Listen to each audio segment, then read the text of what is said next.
આજે નાણામંત્રી કનુ દેસાઈએ ગુજરાતીઓ માટે કરોડો રૂપિયાનો પટારો ખોલી દીધો છે. નાણામંત્રીએ તેના ચોથા બજેટમાં ગુજરાતના વિકાસ અને રાજકોષીય ખાદ્ય ઘટાડવા પર ભાર મૂક્યો છે, તેમજ વિકસિત ભારત મિશનમાં ગુજરાતનો સિંહ ફાળો આપવા પર ધ્યાન કેન્દ્રિત કર્યું છે. હવે આ બજેટને મુખ્યમંત્રી ભૂપેન્દ્ર પટેલે વિઝન વિકસિત ગુજરાતનું, મિશન જન કલ્યાણની પ્રતિબદ્ધતા દર્શાવતું બજેટ કહ્યું છે. તો આ બજેટમાં નવું શું હતું તે જોઈ લઈએ.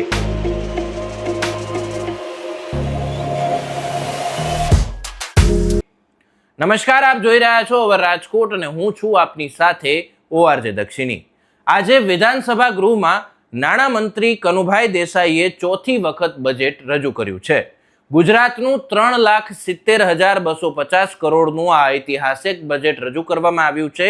આ સામાન્ય બજેટમાં રાજ્યની જનતા માટે અનેક મોટી યોજનાઓની જાહેરાતો કરવામાં આવી છે, જેમાં ગરીબ લોકોને ઘરનું ઘર બનાવવા માટે સરકારે બજેટમાં મોટી જાહેરાત કરી છે. આવાસ યોજનાની સહાયમાં 50,000 રૂપિયાનો વધારો કરવામાં આવ્યો છે. પહેલા આવાસ યોજના માટે 1.20 લાખ રૂપિયાની સહાય આપવામાં આવતી હતી, તો હવે આવાસ યોજના માટે 1.70 લાખ રૂપિયાની સહાય આપવામાં આવશે. તો હવે પ્રશ્ન એ થાય કે મુખ્યમંત્રીએ આ બજેટને વિઝન વિકસિત ગુજરાતનું, મિશન જન કલ્યાણનું કેવી રીતે ગણાવ્યું? ચાલો જાણીએ કે ગુજરાતનો વિકાસ કેવો હશે. ગુજરાતની નારી શક્તિ માટે બજેટમાં રાજ્ય સરકારે જે બહેનો ગુજરાતમાં બહારગામ નોકરી કરે છે તેમના માટે ખાસ સુવિધાજનક વર્કિંગ વુમન હોસ્ટેલ બનાવવાનું આયોજન કર્યું છે. પોતાના ઘરથી દૂર રહેતી વર્કિંગ વુમન માટે અમદાવાદ, સુરત, વડોદરા, રાજકોટ અને ગાંધીનગરમાં વર્કિંગ વુમન હોસ્ટેલ તૈયાર કરવા ₹69 કરોડ ફાળવવામાં આવ્યા છે. આ ઉપરાંત મહિલાઓ માટે નવી સખી સહાય યોજના શરૂ કરવામાં આવી છે. આ યોજના અંતર્ગત મહિલાઓને સાધન સહાય, લોન ગેરંટી તથા તાલીમ આપવામાં આવશે, જેના માટે ₹100 કરોડનું ફંડ ફાળવવામાં આવ્યું છે. આ ઉપરાંત ITIને અપગ્રેડ કરવા માટે ₹450 કરોડની જોગવાઈ, પોષણલક્ષી યોજના માટે ₹8200 કરોડની ફાળવણી, ઘરનું ઘર સ્વપ્ન પૂર્ણ કરવા માટે 3 લાખ આવાસ પૂરા પાડવાનું આયોજન કરવામાં આવ્યું છે. આંગણવાડી યોજના માટે ₹274 કરોડની ફાળવણી અને 5 લાખ નવી રોજગારી ઊભી કરવાની જાહેરાત પણ કરવામાં આવી છે. વન અને પર્યાવરણ વિભાગ માટે કુલ ₹3,140 કરોડની જોગવાઈ કરવામાં આવી છે અને ગૃહ વિભાગ માટે કુલ ₹12,659 કરોડની જોગવાઈ કરવામાં આવી છે. હવે વાત કરીએ કે બજેટમાં ગુજરાતના વિકાસ માટે શું નવી જોગવાઈઓ કરવામાં આવી છે. સૌપ્રથમ તો ગુજરાતમાં 2 નવા એક્સપ્રેસ હાઈવે બનાવવાની જાહેરાત કરવામાં આવી છે, જેમાં બનાસકાંઠાને સૌરાષ્ટ્રના દરિયાકાંઠા સાથે જોડતા ડીસાથી પીપાવાવ રસ્તાને નમો શક્તિ એક્સપ્રેસ વે તરીકે વિકસાવવામાં આવશે.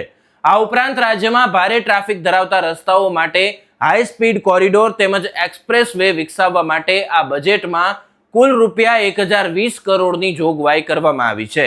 ગરવી Gujarat high speed corridor project હેઠળ 1,367 કિલોમીટરના 12 નવીન હાઈ સ્પીડ કોરિડોર વિકસાવવામાં આવશે.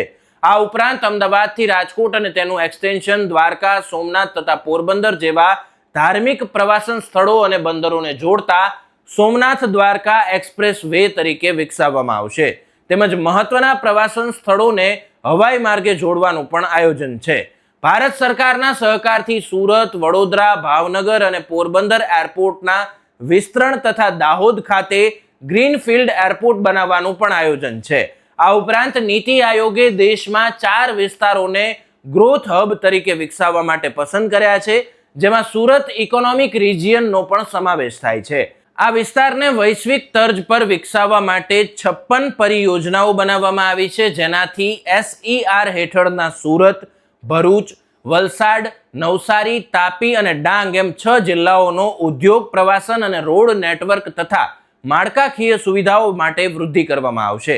ગુજરાતને એક વિકસિત અને સમૃદ્ધ રાજ્ય બનાવવા સુરત ઇકોનોમિક રિજિયન સહિત કુલ 6 ગ્રોથ હબ વિકસાવવામાં આવશે, જેના માટે હાલ અમદાવાદ ક્ષેત્ર, વડોદરા ક્ષેત્ર, રાજકોટ ક્ષેત્ર, સૌરાષ્ટ્ર દરિયાકાંઠાનો વિસ્તાર અને કચ્છ માટે રિજનલ ઇકોનોમિક પ્લાન બનાવવામાં આવી રહ્યા છે, જેમાં બાકી તમામ જિલ્લાઓનો સમાવેશ કરવામાં આવશે, જેનાથી રાજ્યમાં સર્વાંગી અને સંતુલિત ક્ષેત્રીય આર્થિક વિકાસ શક્ય બનશે.